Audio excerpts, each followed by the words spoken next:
yarn and fiber friends. I'm Heidi, and this is One Stick, Two Stick, where we're going to talk about knit, crochet, spin, all the fiber fun, a little designing, and whatever other adventures I'm having or my daughters are having, because I get to brag about them too. And why does my brain always pause? That's okay. Okay, so I get a lot of brain fog, but that's all right. We're just gonna keep pushing through. And today we're gonna talk about some past sweaters that I have knit, like in the past 4-ish years, that I need to make some decisions about. And also there's a sweater that my daughter made herself but is no longer interested in keeping, so I also going to talk about what we're going to do with that. And I have a couple of current whips to share. One is a Andrea Mowry pattern, and we are also going to get to look at and talk about my experience at the Grazing Hills Fiber Festival in Moscow, Idaho that I attended in July. I saved up some business cards, so I'm going to do some shout outs just for some of the vendors, and yeah, it's going to be fun, because what knitter, yarn lover, fiber enthusiast doesn't enjoy talking about all the stuff they're making? I have been knitting since around 2005, learned from a book, and I've been crocheting since I was probably in junior high. I learned from my aunt. So there's my brief history of where I learned how to play with yarn. And in 2013, I decided to dive down the road of learning how to spin my own yarn. So we might talk about that sometimes too. I have 7 kids, all of whom I've homeschooled and still homeschool. Excuse me. And there's 5 daughters and 2 sons in the mix. I've got a few out of the house, a couple of them married, a couple of grandkids, and my youngest is 9, almost 10. So life is exciting around here.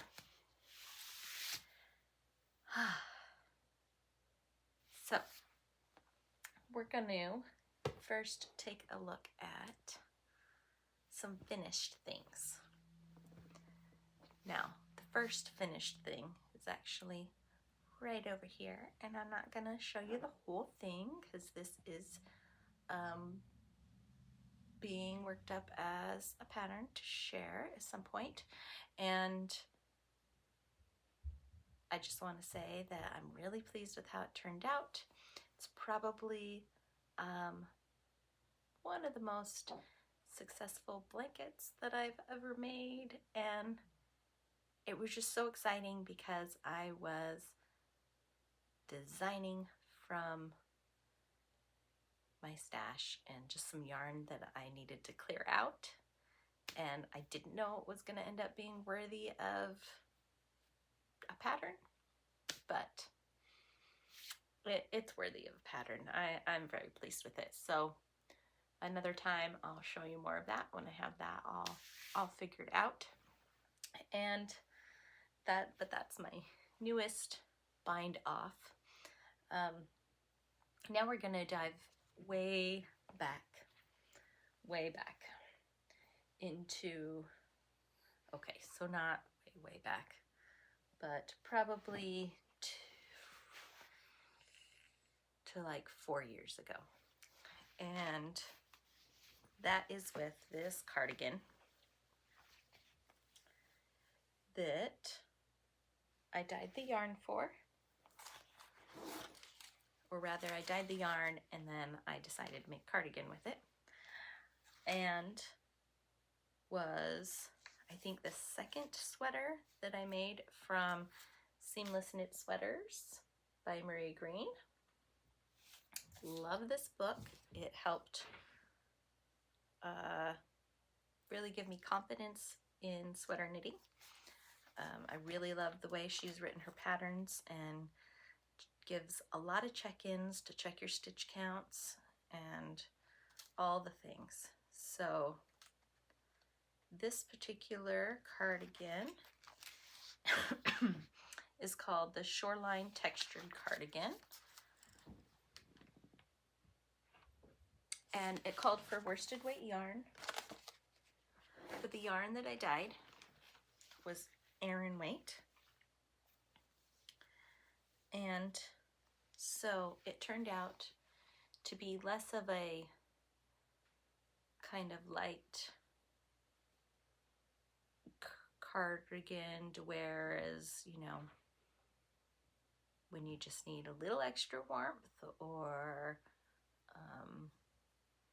to add something to your outfit, to a heavy cardigan slash light jacket. And that's how I wear this. But I do love it. It's comfortable and nice, but I have not worn it very much at all. In fact, I don't think I wore it at all last winter. And that's because when I first found off, I was really excited, like I am with most things, and I just wore it all the time because I was like, I made this. This is what I did. I dyed the yarn. It's exciting. I knit the cardigan and it fits wonderfully and is warm and I love it. Future Heidi popping in here because I found some photos of the yarn that I dyed for this project. You'll see that I have skeins, and then I forgot that I actually made my own sock blanks by using my knitting machine, and then I dyed them all crazy cuckoo. And there I have a nice photo shoot with the pattern I was gonna make. So I was so excited, and I probably shared it on Instagram or something at some point. And there's me working on some of the knitting, and then going ahead and giving it a try on. At this point, I was pretty pleased with how it was fitting. This is before it was blocked. So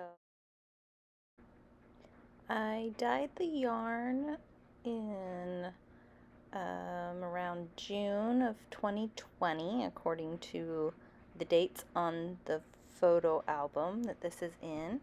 And it seems like that I probably finished knitting this sweater sometime in September. So that's pretty fun in that, let's see, June, July, August, September. It took me from dyeing yarn to the finishing of the sweater about 4 months. So that's some fun history for me to look back on.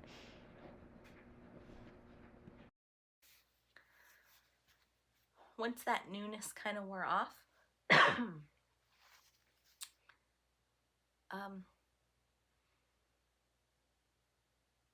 trying to think about how to describe what happened or why I don't wear it.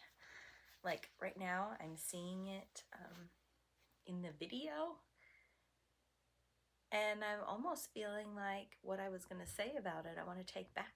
It doesn't feel valid anymore because I kind of love it again. Maybe it's just with this shirt that I'm wearing under it. It kind of goes really well. But I guess I got worried that it was a little too out there. My yarn dyeing is a little crazy. It's pretty random looking. There's no rhyme or reason to things. I mean, so I had these yellow skeins. And then I had the skeins that were more like this, had the softer yellow and had more purple and more of the blue in it. And I remember when I was making it, you can see the yellow is brighter up here. That is a whole different skein than what this is and what this is. And so what I did was I knit down to here, and then I started mixing the two, this one and some of that together. Yeah, and then I just did the cuffs solid, and the bottom band is solid in that color as well. And then of course that one got all of that. Anyway, so it's kind of crazy. It's kind of, I don't know. I had a little bit of a plan to it, but not really. And the colors, I don't know. So what I was going to say is that I've been thinking about over dyeing it so that I can make it just slightly more wearable. Meaning it can, I don't have to really think about whether or not it goes with the other clothes I'm wearing. But now I don't know, because I'm liking it at the moment. So what do? I am open to suggestions if you think that I should try to go ahead and give it a new life by over dyeing it, or if I should pause on that thought and give it another chance as the weather cools down and see if I find myself wearing it again. I do know that I think last year I fixed the sleeves because the sleeves were being too long. They had gotten stretched out because of the weight of the yarn, because this was Aran yarn, not worsted weight. So yeah, things did kind of stretch out. So I did redo the cuffs. And so that feels more comfortable now. Anyway, what do you think? Should I keep my crazy yellow jacket cardigan as it is? Or should I continue to think about giving it a new life? I don't know. Now, the next past knit that we need to analyze is this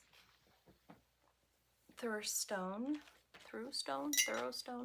sweater by Bristol Ivory that was my first steeked sweater, and I learned and got the pattern from Craftsy. And I absolutely love how it turned out. Again, I actually dyed this brown yarn. These accent yarns were just some I had in my stash from some various subscription boxes. And I love how those turned out. This pattern has pockets, and something I loved about it is that the swatching for your color work becomes the lining of your pocket. So that was really neat. The other thing,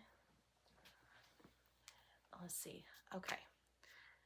So right away I made a couple of adjustments, or really one major adjustment, and that was that I just brought the neckline up further with a little more decreases. So this neckband is wider than it was intended to be, just ever so slightly, because I could tell that it was going to be too wide on me. Now, something that I've learned is that I actually made size too big, maybe a couple sizes too big for me. So it was boxy and not in the good fashionable way of boxy. It just wasn't flattering. But I wore it anyway and tucked it in, and I get tons of compliments on it. But now I've actually lost some weight, so it became really big and just not something I could deal with to wear. So I did not wear this really at all. Maybe once or twice I threw it on last year. But it's been waiting for me to fix it. Let me just mention really quick before I get into that of what I'm going to do to fix it about my buttons. So I love finding jars of buttons at the thrift store, and I have a lot of them. We'll look at them sometime. But for this cardigan, I just went through and I found blue buttons that were approximately the same size, but obviously they are different, but it looks great and I love it so much. So that's another thing I love about. Ooh, lost my earbud.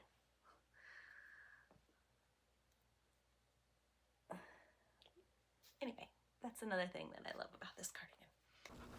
Future Heidi popping in again just to show you some pictures that I went back and found of when I finished it and was so excited.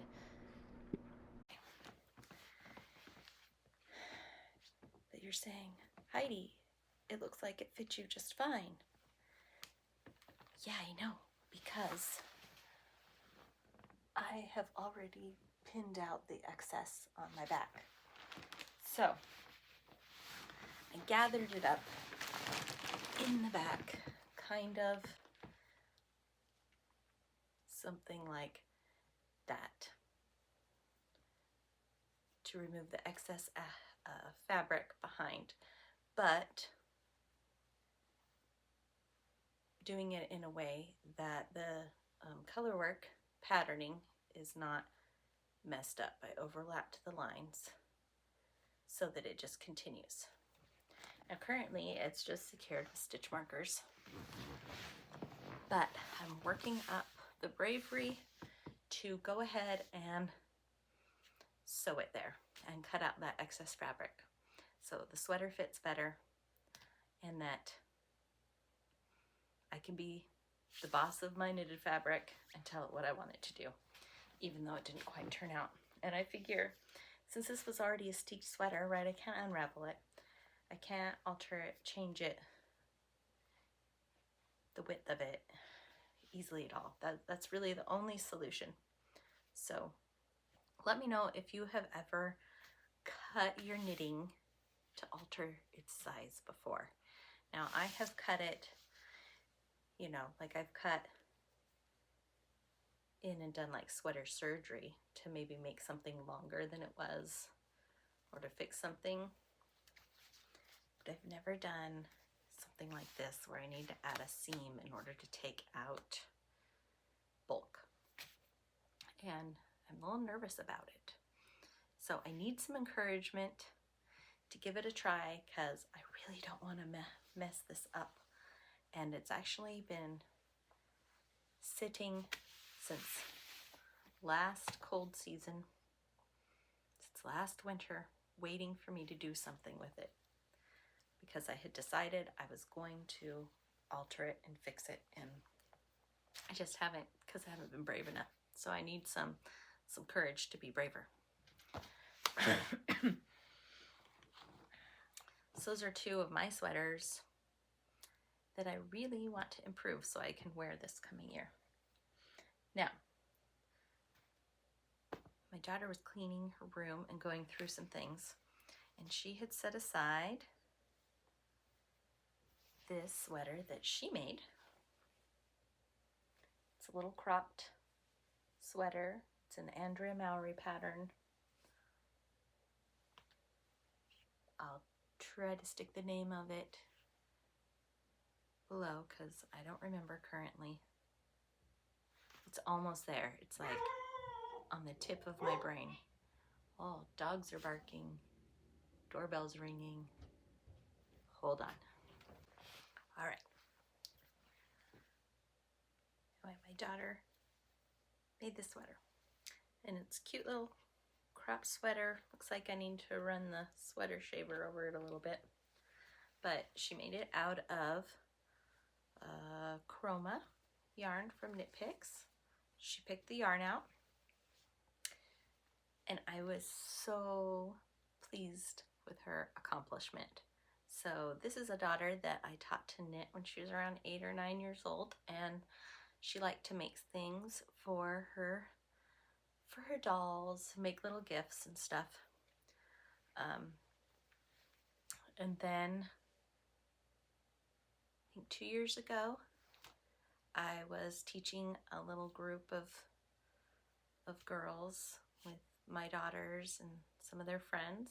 We were holding some knitting classes in the winter, and it was fun, and I was teaching them to knit, but she already knew how to knit.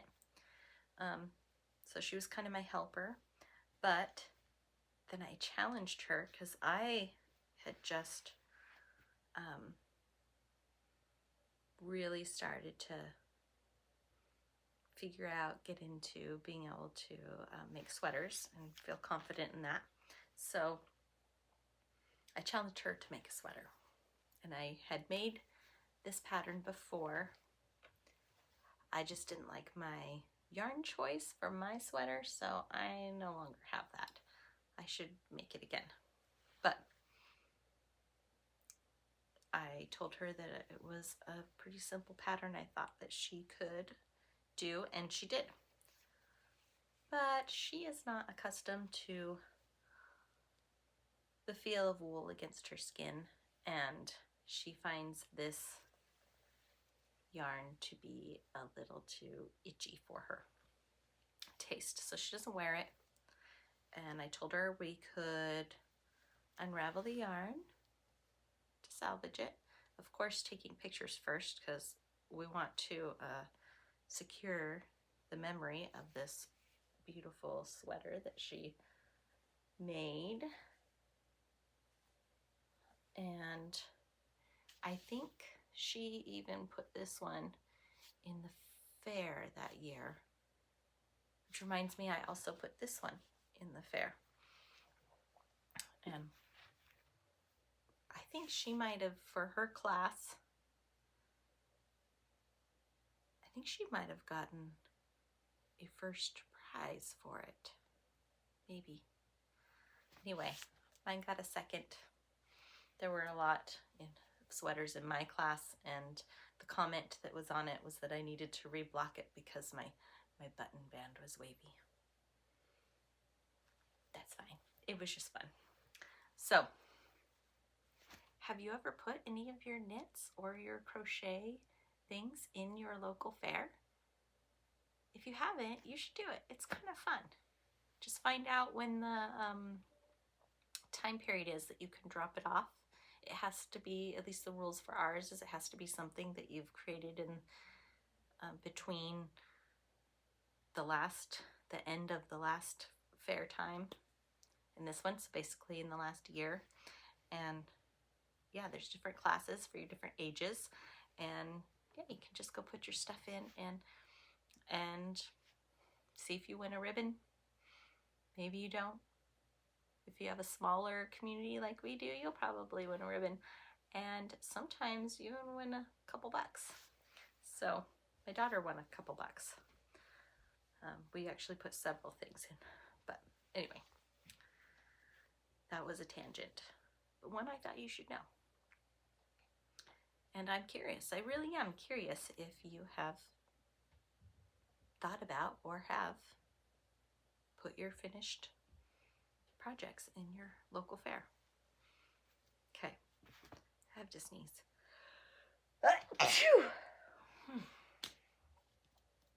Make sure there's not going to be another one. Usually come in doubles. Okay, so funny thing is, I put the sweater on, and while it fits me differently than it fits her, it does fit me. She has a lot of positive ease with it. I do not, but I do like my things a little snugger. Anyway, so I'm contemplating keeping it. And it's just going to sit around until we see when the weather cools off if I actually have outfits that I can wear this cropped sweater with and have it look good on me. I am uncertain about the color. Not sure if it's quite right for me, but we'll see. I know I have, see, it's just not quite in the blue range that I like, but anyway, it's a beautiful color. I just don't know. We'll see. So if I don't find that I can wear it at all, then we're gonna frock this. If I do find that I can wear this and I like how it looks and fits and feels, but am not very keen on the color and so it keeps me from grabbing it, then the plan will be to over dye it so that it can fit in my closet better, or the colors in my closet better, I should say. Okay, and now since I'm bragging about daughters, I did bring down here with me, I don't think I mentioned that, I am in my basement. My craft room always seems to end up being in the basement, no matter what house I have. So I guess we always have a basement. But, so I have lots of lights put on because otherwise it's just too dark. Anyway, you see this lady right here? She's so cool. Isn't she so cool? So my third child and second daughter crocheted this, and she is magnificent. I have named her Maleficent because that just seems suitable, and she sits on our piano upstairs usually. Yeah, her horns I think are what caused me to want to name her Maleficent. But I don't know if you can see, she's got these sparkly gold eyes, and yeah, her wings are posable, her tail is posable. Anyway, I tell you what, this girl has talent with her crochet. I can't get her to knit, but boy does she crochet. And she taught herself. I mean, I could have helped her and taught her basics, but she preferred to learn on her own, and so whatever, she did it. And that's good, but she started off just, yeah, making little animals, amigurumi animals from YouTube videos and things just a couple years ago, and now she's bought this book on making crochet dragons, and I'll find out what the name of it and put it below because there's some really beautiful patterns in this book that she bought, and she's having such success. She just finished another one that is a little smaller and is, I think, orange and yellow. I wonder if I have the picture on my phone that I can show. Let me see here.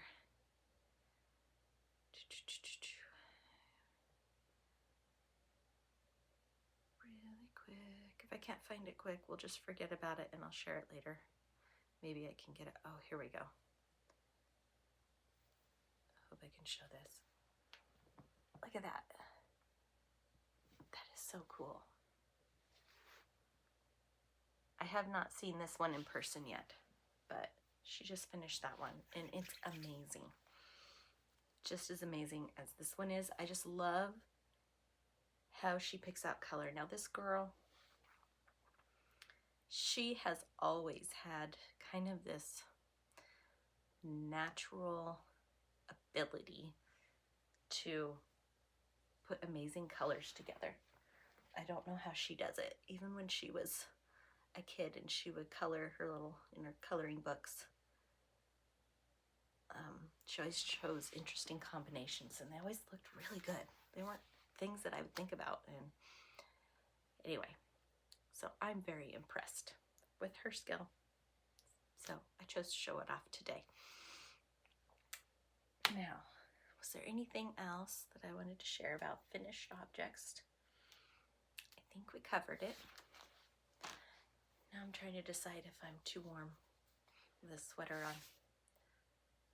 The nice thing about being in the basement is even though it's August, it's nice and cool. Sometimes too cold if I'm just sitting still. So yeah, we'll just leave it on.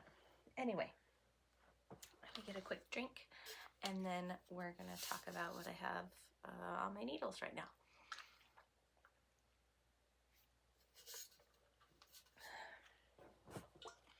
So, first up, my current travel knitting. I wish I could tell you who makes this bag. Maybe you know.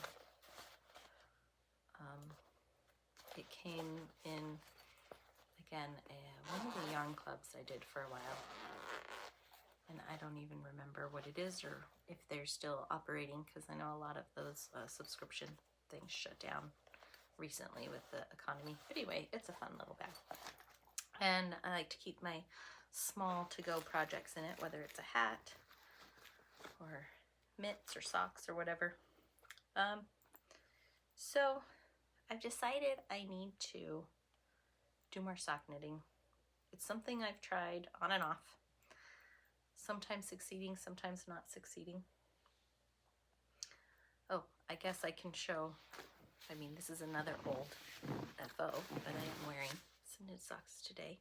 And these are an Andrea Mallory pattern. Have too much brain fog to remember what it's called. I do know what it's called, but anyway. But the problem I had with these socks is one of them turned out, I can't put that one up, never mind. Anyway, you don't want to see my one sock turned out bigger than the other, like quite a bit bigger than the other, and I don't know how that happened. Maybe I was more relaxed when I knit that sock, who knows. Neither one of them really fit awesomely. They're both looser than I like. I think I've learned now that if I think most instructions tell you to measure the widest part of your foot and then pick your size of sock. That doesn't work for me because I have really scrawny ankles.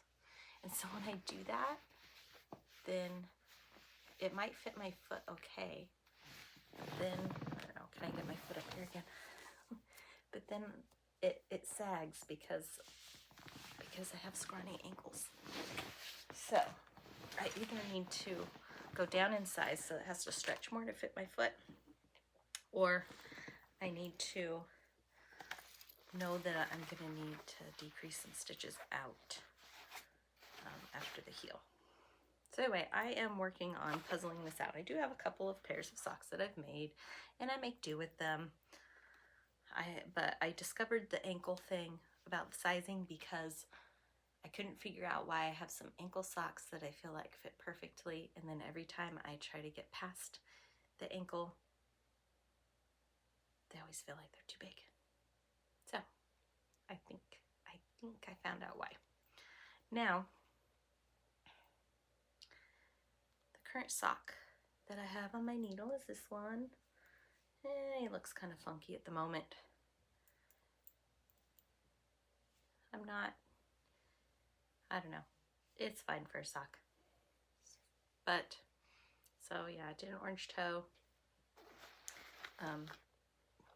Here's the variegated yarn. This is yarn I've had for quite a while. It came as a kit, has an orange ball, and then this one. I mean years, that I picked up at a yarn shop in Colorado. It was one of the first yarn shops I'd ever been to. Anyway, and I don't remember the name of it. That's how bad I am. But that's okay. The pattern that I'm using as my guide is from Twice Sheared Sheep, and it's just the Magic No Gauge Socks. It's a free pattern. And I'm just using that because, you know, because it's a no gauge. It walks you through how to use any yarn you want, any size needles you want, and get the size of socks that you want. So it's really a useful guide to making socks. I've chosen to do an afterthought heels. That's my scrap yarn in there waiting. And I did some ribbing on the top of the foot. And now I'm at the leg part, and I'm just doing all ribbing, all around, 2x2 ribbing, because I thought now that could be comfy, because then that's gonna shrink down to my scrawny ankle right away, right? So, and what I did to figure out my measurements of how I wanted to knit the sock also is, instead of measuring my own foot, I have a pair of socks, commercial socks, that I love the fit of. So I'm following the measurements of that sock. And I say sock singular because it's actually missing its match right now. So I've just decided to keep it as my guide for sock size for myself. Anyway, so that's my travel knitting right now. And now my next other exciting thing, my most exciting thing, I guess, that I have on the needles right now is another Andrea Mowry, because this vlog is full of Andrea Mowry today. And it's her Ginny cardigan. It's the one that she designed and called after for her grandmother, who taught her to knit. And I have it in this beautiful, oh, I love this color. So this color I love. Okay, I looked high and low, and the reason was is because I had a commercial woolly type sweater that I got at a thrift store that's a very similar color, and whenever I wear it, I get so many compliments. And so I was like, you know what, that must be a nice color for me, and I could wear it with pretty much everything. So I just decided that the next cardigan I needed to make would be in this color. So I looked high and low to try to find a yarn in the weight I wanted and the fiber content I wanted, and came up with this Knit Picks Capra. And it is 85% merino wool and 13% cashmere. So it's very soft, and it's going to be warm, I can tell. But I cast this on just last week, and I'm having some really good progress. It's fairly simple, top down, as you can see. You get past your separation of your sleeves, and now I'm just going back and forth, back and forth. It has stockinette stitch and then a textured pattern to break it up every once in a while, and I love it. It's going to have it's a little longer in the body, and then it's going to have this big, like, kind of wide collar on it, maybe a shawl collar. Not sure if it's shawl collar worthy or not, but something like that. It'll have kind of this v-neck shape with it, but it's meant to be crossed over to close it if you want to wear it closed. And then it has a tie, it has belt loops and has a tie to tie it shut. I have some fun ideas for my tie. I might throw some color work in it, I don't know. And then already, because things happen, but I noticed that on the sleeve I missed a texture row. Can't see, there we go. See how wide that is? I missed a texture row in the center on just that sleeve, and it was before, so it goes a little bit on the front too. So I'm gonna put some pretty little embroidery in there, and then it'll be as if I meant to do it. and nobody will ever know. And it'll be a cute little thing sitting on my shoulder. I just have to decide what I want to embroider on it. So that's what I have on my needles right now that I can show you. Anyway, I do have another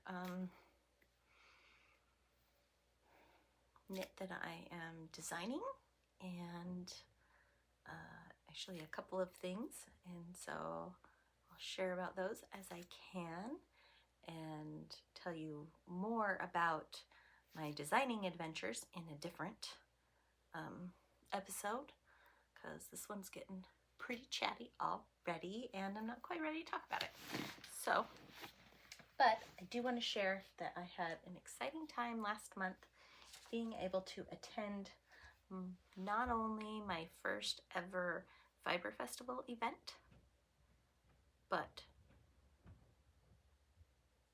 the first time just like, anyway, back to the Fiber Festival. I really had a fantastic time. I got to go with my eldest daughter and my second daughter that is the Dragon Crocheter. Anyway, and we just had a blast. But Grazing Hills Fiber Arts Festival is held at the, well, this time it was held at the Latah County Fairgrounds in Moscow, Idaho. There's a little flyer for that. And we just had so much fun. There was a ton of vendors, and they were, for the most part, from the Northwest. Like Oregon, Washington, Idaho, but then there was also several from Wyoming, Montana, and let's see here, and we had a Nevada, California,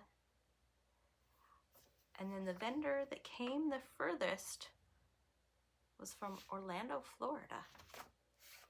Yeah, and she was actually a very memorable vendor, so I'll tell you about her in a minute.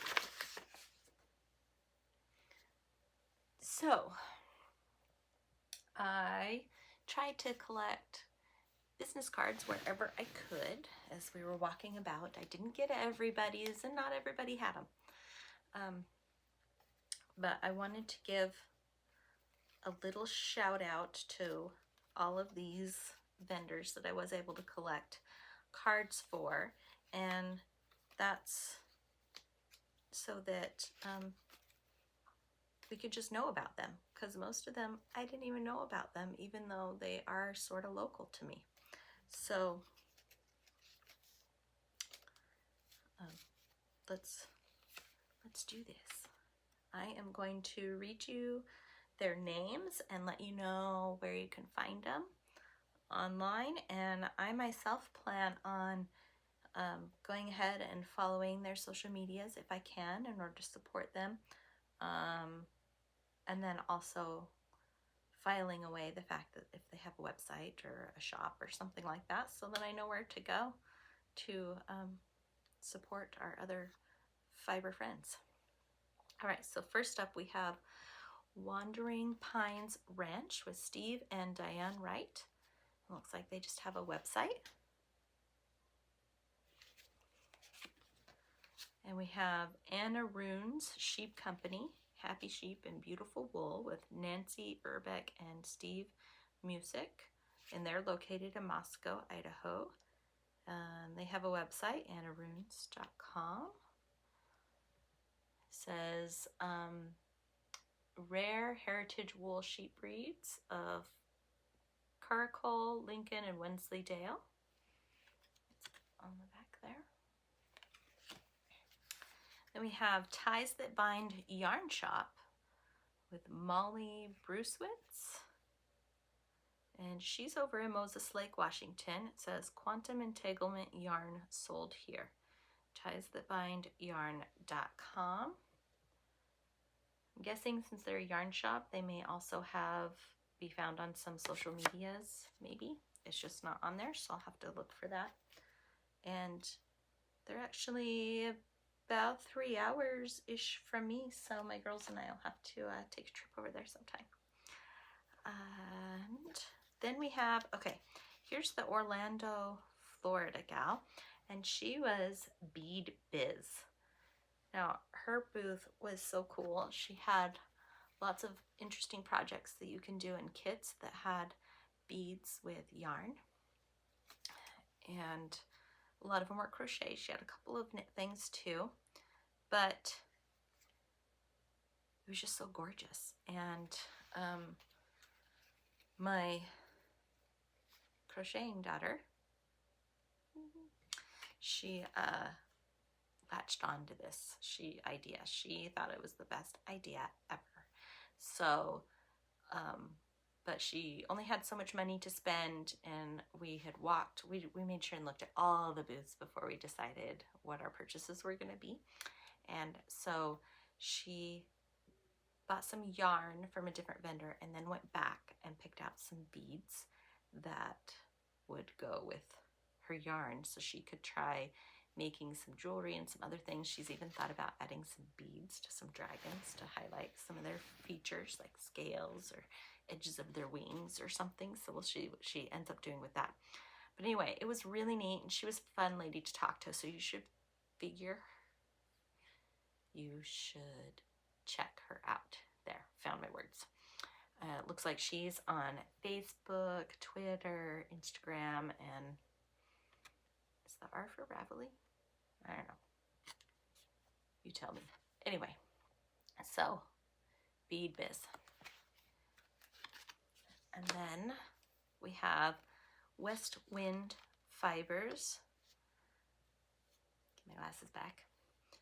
With Jolene Nielsen, Janelle Burke, and they were the ones from Nevada. And they have a website and are also found on Facebook. Then we have Karen Woolley. Stress-free crochet starts here. Says Creative Crochet Officer. I like that title she gave herself. And looks like she's Karen Woolley on Instagram and Karen Woolley Designs on YouTube, and also has a website. So I'll show you that again, Karen Woolley. So you have to go check her out. And then we have Idaho Wool Company. They have an Etsy shop, Idaho Wool.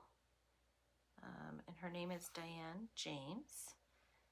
And the back says, Authentic Wool Creations from the Heart of Idaho. And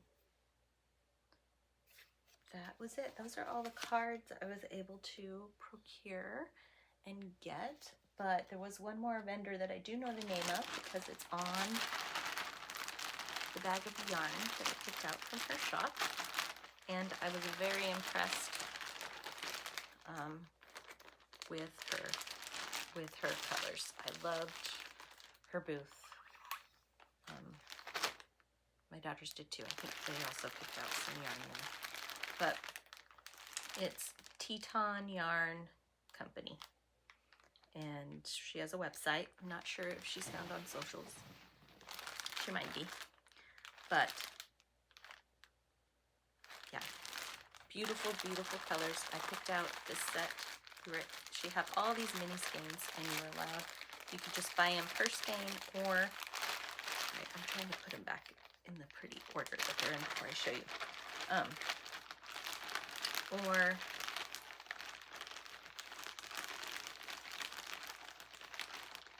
apparently I can't multitask. So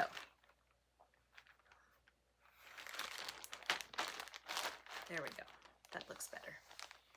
Kind of got mussed up. Anyway, Teton Yarn Company, beautiful colors, beautiful dyeing jobs that she does. She had a whole table of mini skeins, and you could buy them as, you know, pick them out singly if you wanted, or if you chose 6 of them, you got a little discount. And so that's what I did. I just looked for my absolute favorite colors, and I think I picked these ones right away, and then my daughters helped me add that one and that one in there. So pretty. Can't wait to make something with this. It is a fingering weight yarn, so I'm not sure. It's too bad it's not DK. I've thought about making another one of these sweaters, so maybe I'll find a fingering weight colorwork sweater. I've actually never knit a whole sweater in fingering weight yet. It feels like it would take forever, but maybe with the right pattern or the right lovely colors you're working with to keep your interest, it could be a lot of fun. We will see. And then I don't know if one of these cards belonged to this vendor. I did not pay attention close enough because I didn't know I'd be talking about it in a video. Anyway, but I also picked out, this vendor had some cute mugs. So I got this Knitting is My Therapy, one stitch at a time. It was just so cute.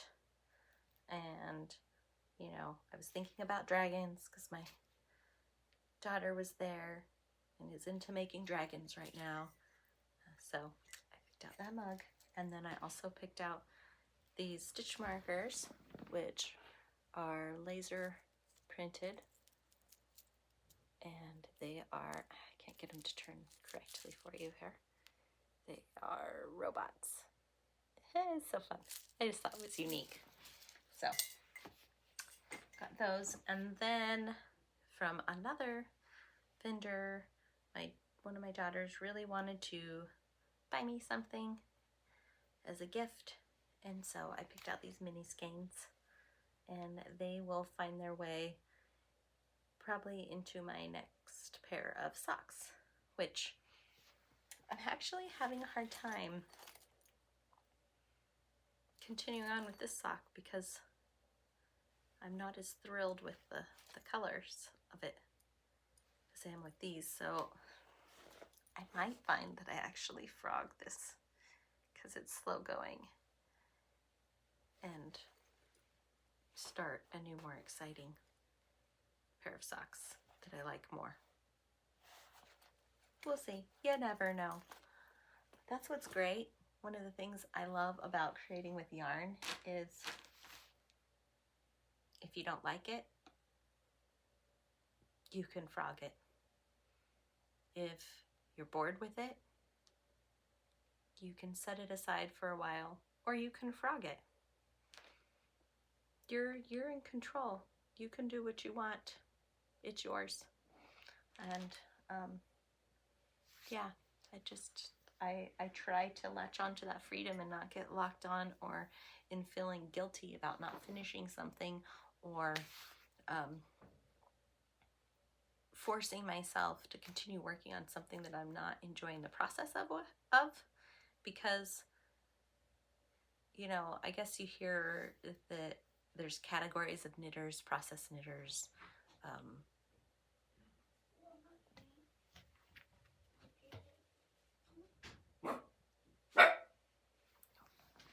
Tangent, here, you gotta come here so you can say hi.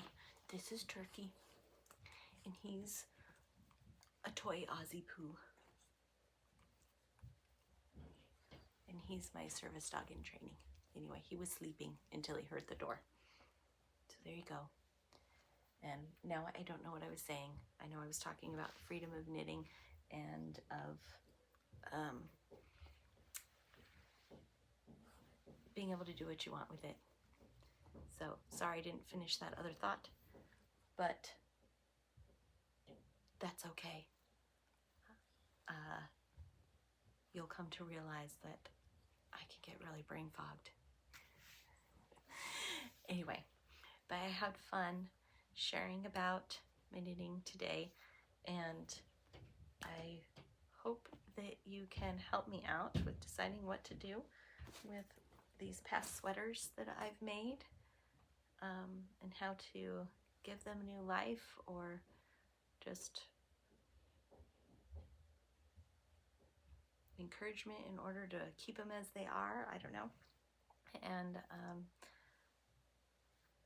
I'm excited to continue sharing about what I'm making, what I'm doing, and to put my own little, I don't know, buzzwords. I don't know what else to say, so I guess I'm just going to say goodbye and hope that this video, this time, recorded properly, because I already did this once and it wasn't there when I stopped. Okay, so we'll see you later.